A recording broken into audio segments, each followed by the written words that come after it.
Hypertriglyceridemia often but not always coexists with type 2 diabetes.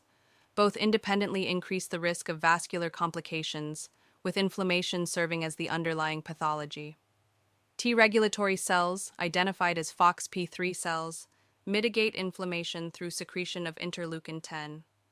We investigated markers of T regulatory cell function in patients of type 2 diabetes with and without hypertriglyceridemia.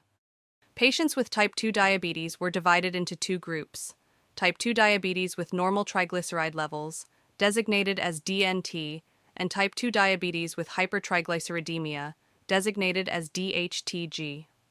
Expression of the FOXP3 and interleukin 10 genes were evaluated using quantitative polymerase chain reaction.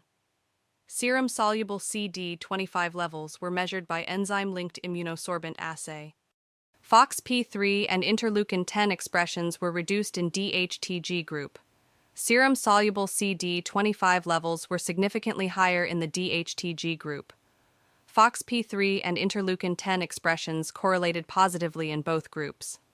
FOXP3 and interleukin 10 expression were reduced in both DHTG normal body mass index and DHTG overweight and obese compared with respective DNT subgroups, although difference was smaller among overweight and obese groups.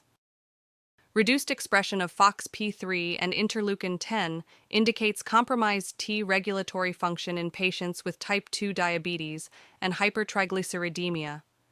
This impairment may contribute to inflammatory stress, thereby increasing the risk of atherosclerosis. Elevated serum soluble CD25 levels may represent an additional link between triglyceride and immune imbalance.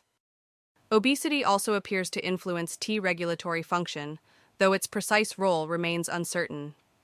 Aggressive management of hypertriglyceridemia in type 2 diabetes is warranted.